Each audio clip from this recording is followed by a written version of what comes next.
세상에는 매일같이 수많은 사람들이 서로 스쳐 지나갑니다. 대도시의 출근길, 지하철역 안 번화한 거리. 사람들은 각자의 일에 바빠서 눈앞에 무슨 일이 벌어져도 잘 알아차리지 못하거나 알아도 외면할 때가 많습니다. 특히 해외의 큰 도시에서는 이런 현상이 더 뚜렷합니다. 낯선 사람에게 다가가는 것을 경계하거나 혹시라도 괜히 문제에 얽힐까봐 발걸음을 재촉하는 경우가 많죠. 그런데 바로 그 무심한 흐름을 깨고 한 사람의 삶을 완전히 바꿔놓은 사건이 있었습니다. 오늘 제가 전해드릴 이야기는 어느 유명 연예인이나 직업적인 구조대의 이야기가 아닙니다. 평범한 한국인 직장인, 그저 출장길에 오르던 한 남성이 보여준 단 한 번의 멈춤이 만든 기적입니다. 그날 해외의 한 대도시 중심가, 평범한 월요일 아침이었습니다. 수많은 현지인과 관광객들이 각자 목적지를 향해 바쁘게 걸음을 옮기고 있었습니다. 그런데 인도 한편 사람들이 무심히 스쳐 지나가는 곳에 한 아이가 쓰러져 있었습니다. 아이는 67세 정도로 보였고 교복 차림에 작은 가방을 메고 있었습니다. 사람들은 힐끔 쳐다보다 이내 시선을 거두고 발걸음을 옮겼습니다. 몇몇은 호기심에 휴대전화를 꺼내 들었지만 도움의 손길을 내민 사람은 없었습니다. 그런 상황에서 단 한 사람, 한국에서 온 박모 씨가 겪는 망설임 없이 아이 쪽으로 향했습니다. 그가 보여준 행동은 단순한 시민의 선행으로만 설명하기 어렵습니다. 바로 그 순간 그 자리에서 내린 결정 하나가 아이의 운명을 바꿨고 그 장면이 전 세계에 퍼져 수많은 사람들의 마음을 움직였습니다. 오늘 이 이야기를 통해 우리는 누구라도 할 수 있지만 아무나 하지 않는 그 선택이 얼마나 소중한지를 다시 느끼게 될 것입니다. 영상 마지막에는 당시 현장의 목격담과 구조된 아이 가족이 직접 보낸 편지도 함께 전해드리겠습니다. 여러분, 이제 이 특별한 이야기 속으로 함께 들어가 보시죠. 그날 아침 박 씨는 호텔 로비에서 나와 현지 지하철역으로 향하고 있었습니다. 회색빛 하늘에 부슬비가 조금씩 떨어지고 있었고 길가에는 우산을 쓴 사람들이 발걸음을 재촉하고 있었습니다. 도시의 공기는 평소처럼 차가웠지만 그 속도감은 한국과 크게 다르지 않았습니다. 그때였습니다. 인도 모퉁이 근처 사람들이 모였다 흩어지는 곳에서 작은 움직임이 보였습니다. 가만히 보니 한 아이가 길가에 쓰러져 있었습니다. 주변에는 그의 가방이 던져진 듯 놓여 있었고 옆에는 떨어진 물병이 구르고 있었습니다. 사람들은 아이를 한번 바라보고는 이내 고개를 돌렸습니다. 몇몇은 상황을 찍기 시작했지만 다가가서 직접 확인하는 이는 없었습니다. 박 씨는 그 장면을 본 순간 두 번 생각하지 않았습니다. 발걸음을 멈추고 곧장 아이에게 다가갔습니다. 가까이 가보니 아이의 얼굴은 창백했고 입술은 푸르스름하게 변해 있었습니다. 숨소리는 거의 들리지 않았고 손발은 차가웠습니다. 그는 급히 영어로 주변 사람들에게 Call an ambulance, please. 앰뷸런스를 불러주세요 라고 외쳤습니다. 하지만 돌아오는 반응은 시큰둥했습니다. 일부는 눈을 피했고 일부는 이미 불렀어요라며 대수롭지 않게 말하고는 떠났습니다. 그러나 그의 눈에는 시간이 급했습니다. 박 씨는 한국에서 회사 차원에서 받았던 응급처치 교육을 떠올렸습니다. 그는 아이를 평평한 곳에 눕히고 곧바로 심폐소생술 CPR을 시작했습니다. 두 손을 깍지 껴 아이의 가슴 중앙에 얹고 규칙적으로 압박을 가했습니다. 그리고 아이의 기도를 열어 호흡을 불어넣었습니다. 비가 조금씩 내리고 있었지만 그는 개의치 않았습니다. 지나가던 몇몇은 그를 흥미롭게 바라봤지만 여전히 도움의 손길을 내미는 사람은 없었습니다. 마침 근처를 지나던 현지 의사가 이 상황을 보고 달려왔습니다. 의사는 박 씨와 함께 CPR을 이어가며 맥박을 확인했습니다. 5분이 채 지나지 않아 구급차 사이렌 소리가 들렸고 구조대원들이 도착해 아이를 인계받았습니다. 아이는 들것에 실려 병원으로 향했습니다. 그 순간 박 씨는 비로소 안도의 숨을 내쉴 수 있었습니다. 하지만 그는 아직 몰랐습니다. 이 장면이 곧 현지와 전 세계를 울릴 이야기의 시작이 될 거라는 것을. 구급차가 떠난 후 그 자리에 남아있던 사람들은 방금 벌어진 일을 이야기하며 웅성거렸습니다. 하지만 정작 박 씨는 조용히 옷깃을 여미고 발걸음을 옮겼습니다. 그는 단지 누군가의 생명을 지키기 위해 당연한 일을 했다고 생각했을 뿐 자신의 행동이 주목받게 될 거라고는 상상하지 못했습니다. 그러나 그날 오후 현지의 한 SNS 계정에 한 영상이 올라오면서 상황은 급변했습니다. 영상에는 박 씨가 무릎을 꿇고 아이에게 심폐소생술을 하는 모습, 그리고 이마에 맺힌 땀방울을 닦으며 Hold on. Please hold on. 버텨요, 제발 버텨요 라고 외치는 목소리가 고스란히 담겨 있었습니다. 영상은 순식간에 공유되며 화제가 되었고 몇 시간 만에 수십만 건의 조회수를 기록했습니다. 다음 날 아침 현지 주요 일간지들은 일제히 박 씨의 이야기를 일면에 실었습니다.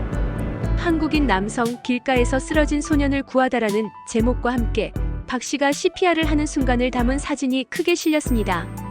기사에는 목격자들의 증언이 담겨 있었습니다. 한 목격자는 많은 사람들이 그 옆을 지나쳤지만 그분은 주저없이 달려갔다. 아이를 꼭 살려야 한다는 표정이었다라고 말했습니다. 병원 측 발표는 이 사건에 더 큰 울림을 주었습니다. 의사들은 아이가 쓰러졌을 때 이미 심장이 멈춘 상태였으며 골든타임 내에 CPR이 이루어졌기 때문에 뇌 손상 없이 회복될 수 있었다고 밝혔습니다. 이는 박 씨의 빠른 판단과 정확한 응급처치 덕분이었습니다. 아이의 부모는 병원 앞에서 인터뷰를 하며 눈물을 흘렸습니다. 우리는 이분을 평생 잊지 못할 것입니다. 아이의 두 번째 생일은 바로 이날입니다. 특히 일부 네티즌들은 이것이 한국 문화에서 말하는 정인가요?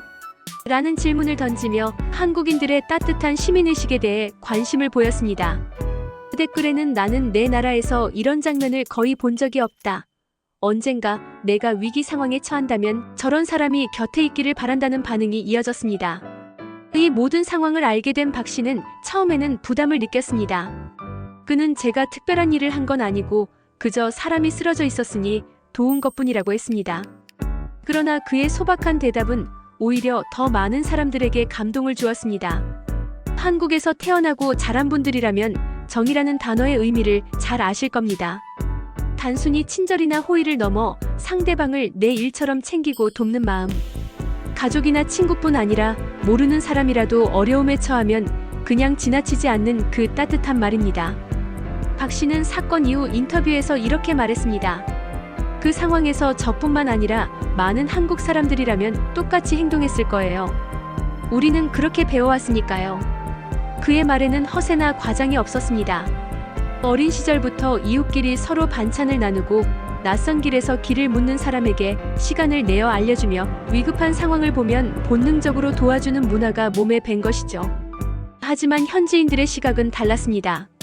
한 현지 방송사에서 거리 인터뷰를 진행했을 때 많은 시민들이 이렇게 말했습니다. 우리 사회에서는 낯선 사람에게 다가가는 걸 꺼립니다. 혹시 잘못 도우면 법적 책임을 질 수도 있고 괜히 문제에 휘말릴 수 있으니까요. 그래서 박 씨의 행동은 그들에게 더 놀랍게 다가왔습니다. 이 사건은 교육 현장에서도 회자됐습니다. 현지의 한 초등학교에서는 도덕 수업 시간에 이 영상을 학생들에게 보여주며 위기 상황에서의 올바른 행동을 주제로 토론을 진행했습니다. 교사는 누군가의 생명을 구하는 데 필요한 건 특별한 장비가 아니라 단 한 번의 용기라는 말을 덧붙였습니다.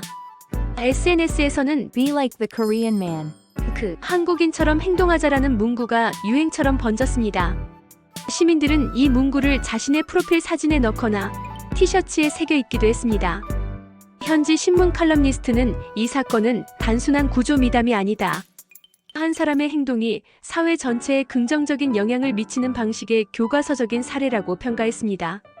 이처럼 한국인의 정은 국경을 넘어 전해졌고 사람들의 행동과 가치관까지 바꾸고 있었습니다. 사건이 있고 사흘째 되던 오후 박 씨는 호텔 프런트 데스크로부터 전화를 받았습니다. 병원에서 전할 것이 도착했습니다. 로비로 내려가자 흰 봉투 하나가 조심스럽게 건네졌습니다.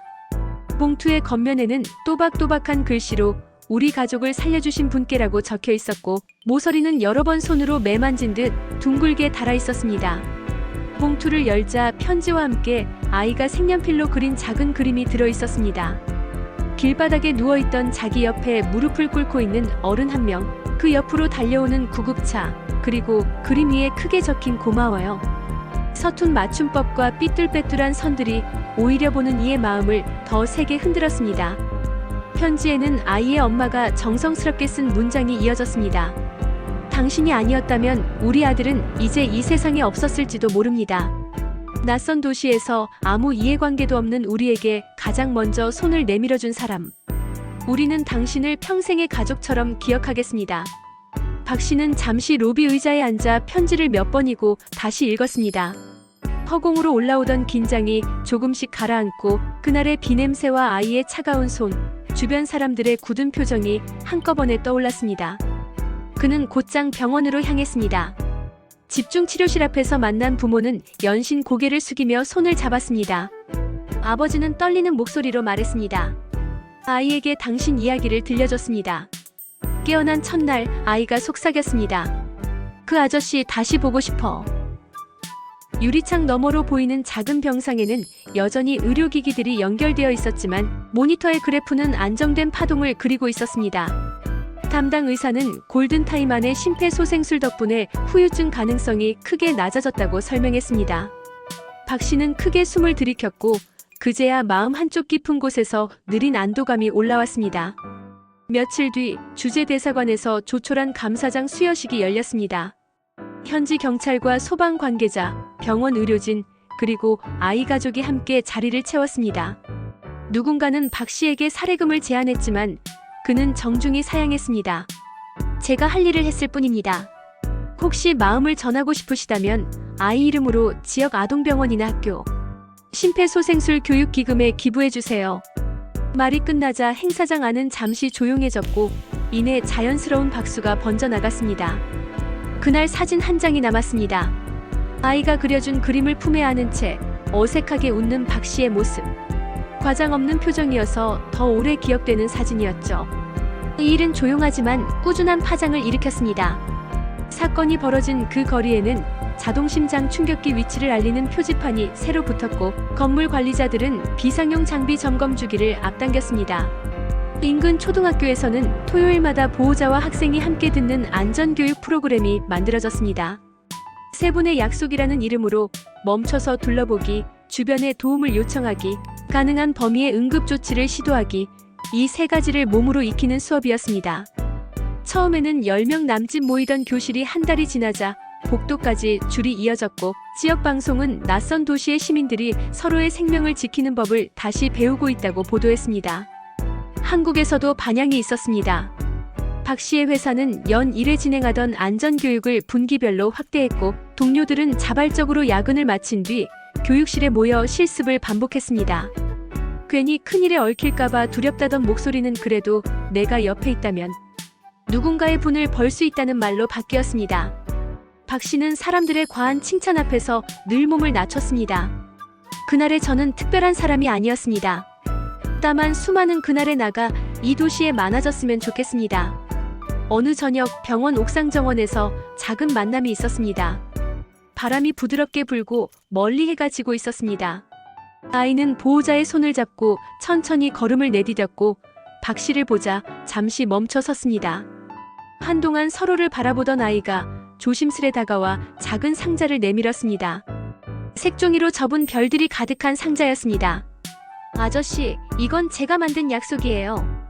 누군가가 쓰러져 있으면 저도 멈출게요. 아이의 엄마는 눈시울을 붉혔고 박 씨는 아무 말 없이 고개를 끄덕였습니다. 그날 이후 박 씨는 매일 아침 출근길에 상자의 별 하나를 주머니에 넣었습니다. 바쁘고 거친 하루를 버텨내는 작은 부적처럼요. 그렇게 사건은 마무리된 듯 보였지만 사실 그날 이후로 무언가가 조용히 계속 바뀌고 있었습니다. 편의점 계산대 앞에서 지하철 계단에서 횡단보도 신호가 바뀌는 사이에 사람들은 잠깐씩 멈추어 주변을 둘러보기 시작했습니다. 괜찮으세요? 라는 말이 낯설지 않은 도시. 거창한 선행이 아니라 누구나 할 수 있는 제때의 관심과 손길이 일상의 한 부분이 된 도시. 한 사람의 멈춤은 결국 많은 사람의 습관이 되었고 그 습관은 다른 이들의 내일을 조금 더 안전하게 만들었습니다. 그리고 이 모든 변화의 첫 장면은 비 내리던 그 아침에 무릎을 꿇고 작은 심장을 규칙적으로 누르던 한 사람의 손에서 시작되었습니다. 오늘 우리는 한 사람이 보여준 단순한 선택이 어떻게 한 가족의 운명을 바꾸고 한 도시의 생활 방식을 조금씩 바꿔놓았는지 지켜봤습니다. 찰나의 망설임과 찰나의 결심, 그 사이에 아주 얇은 경계를 우리는 종종 모르고 지나칩니다. 바쁘고 피곤한 하루, 나도 누군가의 도움을 필요로 할지 모르는 내일을 떠올리면 어쩌면 우리의 일상에 가장 필요한 건 대단한 용기가 아니라 아주 작은 멈춤일지도 모릅니다. 발걸음을 잠깐만 늦추고 눈을 한 번만 더 씻어 주변을 바라보는 시간. 그 짧은 순간이 누군가에게는 인생 전체를 건너갈 다리가 됩니다. 많은 분들이 이렇게 말합니다. 괜히 나섰다가 책임지게 되면 어쩌나, 잘못 도와서 더 크게 만들면 어쩌나. 두려움은 당연합니다. 그러나 두려움이 우리를 완전히 묶어버리면 결국 아무도 돕지 못하게 됩니다. 오늘의 주인공도 두려움이 없었던 것은 아닐 겁니다. 다만 그는 내가 아니면 누가 하지?